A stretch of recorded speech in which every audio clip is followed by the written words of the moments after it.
बिस्मिल्लाहिर्रहमानिर्रहीम। मैं हूं मलिक मोहम्मद अली, प्रोग्राम बात से बात मलिक मोहम्मद अली के साथ। फिर पेट्रोलियम मसनूआत की कीमतों में इजाफा, फिर बिजली की कीमतों में इजाफा, गैस की कीमतों में इजाफा, हत्ता कि पाकिस्तान में पैदा होने वाली खाने पीने की अशिया उनमें बेतहाशा इजाफा। तो फिर कौम के लिए ये क्या मैसेज है? कौम किधर जाए?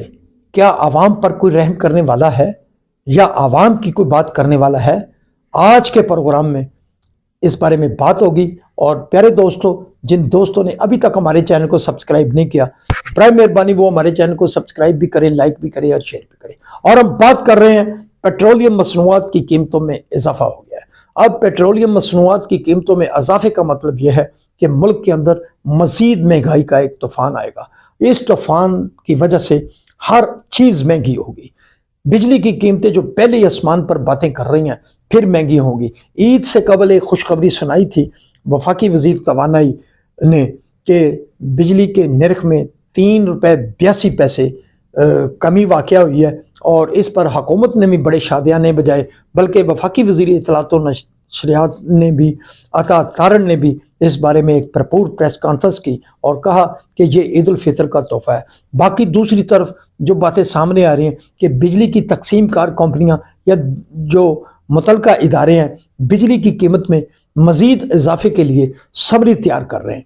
अब सवाल ये है कि एक मद को लेते हैं, अगर बिजली की कीमत में इस अंदाज में इजाफा होता है तो हर चीज़ महंगी हो जाती है। इसके साथ साथ सुई गैस की कीमतों ने तो हद ही कर दी है, तारीख की ऐसी बुलंदी पर पहुंची हैं कि शायद आने वाले चंद माह में शहरी इलाकों में जिन सार्फिन के यहाँ बिजली के साथ साथ गैस के कनेक्शन मौजूद हैं वो शायद अपने मीटर ही उतरवा दें, क्योंकि गरीब आदमी जो पहले बहुत मुख्तसर पैसे से थोड़े पैसे से गैस इस्तेमाल करता था, अब वो गैस के बिल उनकी कैपेसिटी से बाहर हो रहे हैं, बिजली के बिल उनकी कैपेसिटी से बाहर हो रहे हैं। या शायद वो अंधेरे का दौर आने वाला है कि अगर बिजली इतनी महंगी होगी तो लोग माजी में चले जाएंगे, उस माजी में चले जाएंगे जहां अंधेरे का राज था। वो लोग दिए जलाएंगे, लाइटनें जलाएंगे और जो गर्मी की शिद्दत होगी उससे चंद माह के लिए कोई गुजारा कर लेंगे, पंखे बंद कर देंगे। तो शायद इंसानी ज़िंदगी में ये जो सहूलतें आई थी वो उन सहूलतों को रद्द कर दे, जिसकी वजह से वो बिजली के बगैर गुजारा करने पर मजबूर। जब मुख्तसर पैसे में, मुख्तसर तनख्वाह में जो आदमी गुजारा करेगा तो हो सकता है तो फिर वो अपने बच्चे पालेगा या बिजली और गैस का बिल देगा। बहरहाल ये बहुत खौफनाक बातें हैं। इसके साथ साथ जो अब तो वज़ीर आला पंजाब मरियम नवाज शरीफ ने एक खुशखबरी सुनाई कि पंजाब के अंदर उन्होंने रोटी की कीमत जो थी वो 16 रुपये की मुकर्रर कर दी। 100 ग्राम की रोटी 16 रुपये की, उस पर भी कुछ हल्के सीखपा हो रहे हैं कि ये नहीं होना चाहिए था। बहरहाल एक तरफ तो हम समझते हैं कि मोहतरमा मरियम नवाज शरीफ ने रोटी की कीमत कम करके एक अच्छा कदम उठाया है, लेकिन जब दूसरी तरफ देखते हैं तो बिजली और गैस की जो कीमतें हैं वो आसमान पर चली गई हैं। अब उसके साथ साथ पेट्रोलियम मसनूआत में भी इजाफा हो गया। जब पेट्रोलियम मसनूआत की कीमतों में इजाफा होगा तो इसमें बिजली के टैरिफ में भी इजाफा होगा। बिजली के टैरिफ में फिर फ्यूल एडजस्टमेंट सामने आएगी। अब फ्यूल एडजस्टमेंट का आम आदमी से क्या तल्लक? ये तकसीम कार कंपनियां जो पाकिस्तान के अंदर एक माफियाज हैं, इन माफियाज ने पाकिस्तान के गरीब आवाम का खून निचोड़ कर रख दिया है। अगर हकायक की नज़र से देखा जाए तो ये जो माफियाज हैं ये इतने तगड़े हैं, इन्हें कोई हाथ ही नहीं डाल सकता।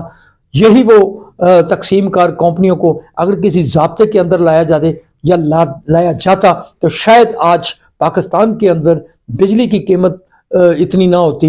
इसके साथ साथ हम बात करेंगे पाकिस्तान में ही पैदा होने वाले फल, पाकिस्तान में ही पैदा होने वाली सब्जियां, पंजाब के हरे भरे खेतों में पैदा होने वाली सब्जियां, सिंध के खेतों में पैदा होने वाली सब्जियां, बलूचिस्तान के खेतों में पैदा होने वाली सब्जियां, केपी के खेतों में पैदा होने वाली सब्जियां और फल, क्या पाकिस्तानियों के लिए उनकी कीमत इतनी ज़्यादा हो जाएगी कि वो कीमतें अदा करने की सकत ना रखें?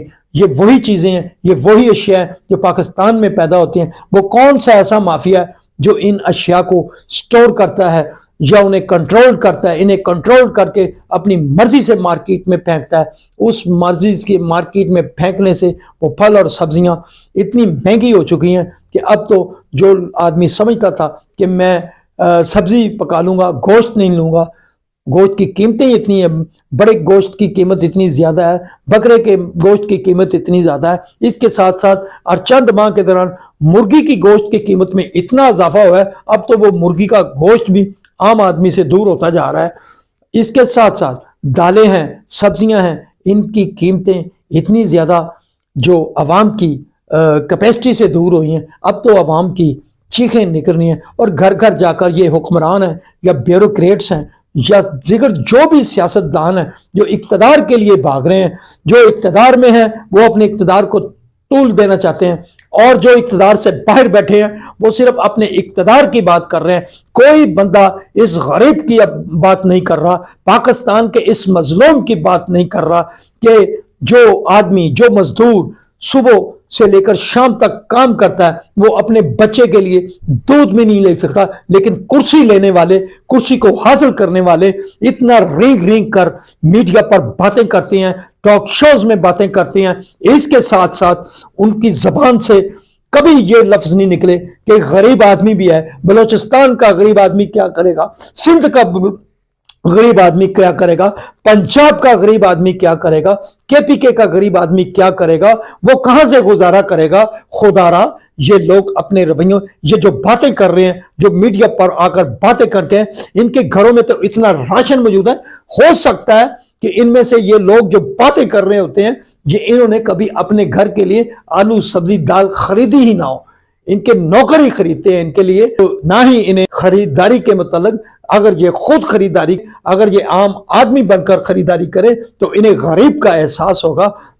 खुदारा ये हुक्मरान भी और जो अपोजिशन में बैठे हुए ये अपनी बातें छोड़ें, ये अपने मफादात की बातें छोड़ें, ये गरीब के मफाद की बातें करें। और हमने तो आज वो एक बहुत ही मशहूर शेर याद आ गया, जब जुल्फकार शहीद के दौर में महंगाई हुई तो फिर उस्ताद दामन ने एक शेर कहा था, की करी जाना है, की करी जाना है, लोई दे के जी जाना है। सलाम पाकिस्तान, सलाम अल्लाह।